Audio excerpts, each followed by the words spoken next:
وی هغه د کلي ورشوګانې د ګودر مازیګر مړه د ښار په دې سپېره ماحول کې مینه کیږي او د ښار په تنګو کوڅو اور پورې شه په مرګ ته هم سړی په ګرانه وځي.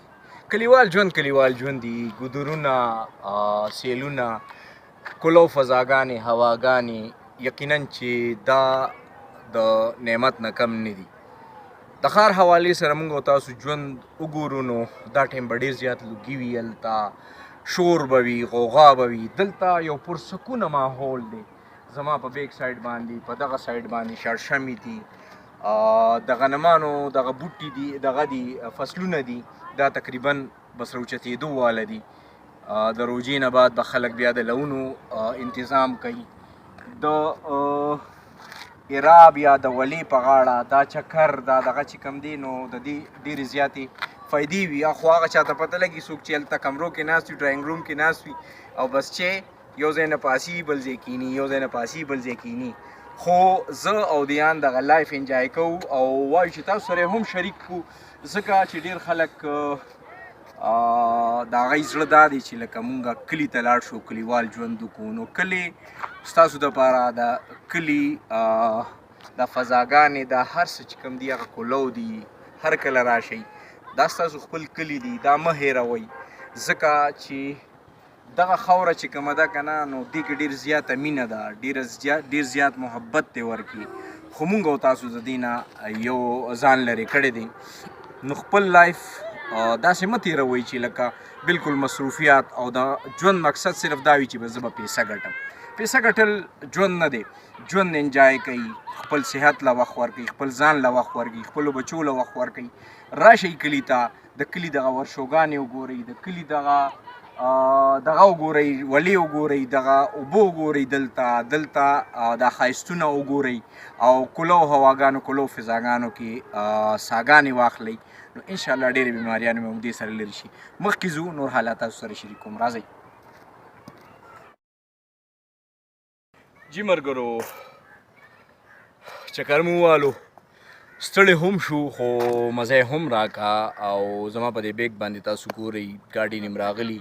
دلته اکثر لا خلک داسې راشي چې لکه ګاډي دلته ودرئ او بیا چکرې وهي یو خوا بل خوا. نو دا د صحت دپاره ډېرې زیاتې ښه وي او هغه ستوماني د سړي وځي.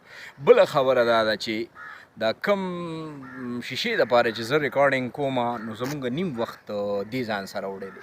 څنګه یې وړی دی؟ لکه مونږ چې فارغ یو نو بس همدغه موبایل که مونږ او تاسو لږ وروستو لاړ شو او په دغه خبرو باندې غور او سوچ وکړو نو زموږ فکرونه کم وو. هغې وجه دا وه چې دغه موبایل مونږ سره نه و. د دې د وجې نه ته رکېدی نه شي، هر ځای کې به تا دا پیدا کوي. او دې کې یو ډېره غټه خبره ده، هغه دا ده چې د کور نه تا پسې لکه که ته د دې خبرې نه ځان راپټ کړې چې شپې له به څه پخو نو تا پسې رنګ وکړي چې یاره ته خو لاړې څنګه چل دی، شپې له به څه پخو. نو دا شپې له به څه پخو ټکي چې کم دی نو دا د موبایل مونږ ته زیات کو. بله خبره دا ده چې کم فرصت کې به مونږ ذکر اسکار کول نو هغه فرصت هم لاړو.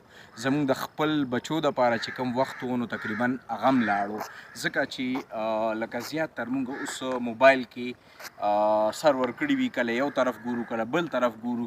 او بیا مونږ یو داسې ملک کې اوسو چې هلته کشالې دومره زیاتې دي چې د هغې حد نشته. او دا به ووایو چې لکه کمزورتیا زمونږ په دې ده چې تر اوسه پورې مونږ یو ګورمنټ جوړ نه کړو، لکه انتخاباتو څومره ورځې وشوې او مونږ حکومت جوړ نه کړو. نو زمونږ کمزورتیا هم په دې ده. انټرنیشنل میډیا چې کومه ده یا پاکستان سوشل میډیا چې کومه ده نو په هغې زمونږ جامې کپړې داسې اوتې دي چې لکه مونږ چې کوم دی ډېرې غټې وعدې کړې وې او ډېر غټ خبرې مو کولې او د هغې دغه ونه شو، د هغې تعبیر را نغو مخې ته، ځکه چې مونږ په دې کې ډېر پاتې راغلو.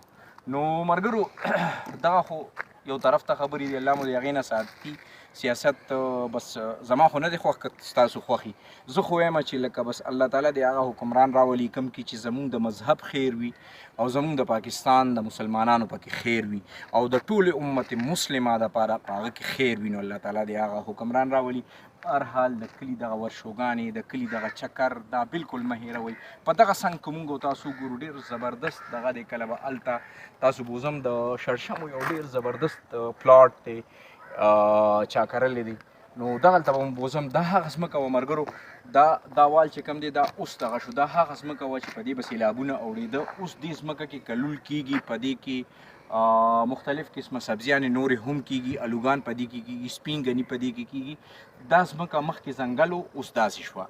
بهرحال دا درته ووایم چې لکه چونکې غنم را روان دي د غنمو د سیزن حوالې سره به درته خبره وکړم چې کوم ملګري زما دغه خبره اوري دغه غږ اوري نو د څنګه چې مونږ قربانۍ له پیسې جمع کوو همداسې تاسو غنمو له یو طرف ته پیسې زر زر 2,000 روپۍ جمع کوئ او انشاءالله چې دا غنم روزي راشي نو ځان له یو لسته منه غنم د خپل فیملی د دغه استعمال مطابق واخلئ دا ډېر زبردست وي او بیا وروستو ټایم کې کله که د اوړو شارټیج هم راځي نو تاسو به بیا دغه یې مالامالي په دغه باندې په دغه نعمت باندې نو الله دې وکړي چې دغه ټولې خبرې زموږ ذهن ته پرېوځي دغه چکرونه به تاسو له درکومه او ستاسو د ښه صحت دپاره د الله نه به غوښتنه هم کومه د خپل ځان ډېر زیات خیال ساتئ او باقي لږ شان ټایم راته پاتې چکر د ماښام مونځ له به ځان رسو جومات یو ټارګېټ کړي مو وي نو زه او دیان بیا لاړ شو هغه جومات کې بیا مونځ کوو نو د دې نه پس به واک زمونږ لږ نور هم تیزیږي. ډېره مننه خوشحاله آباد اوسئ.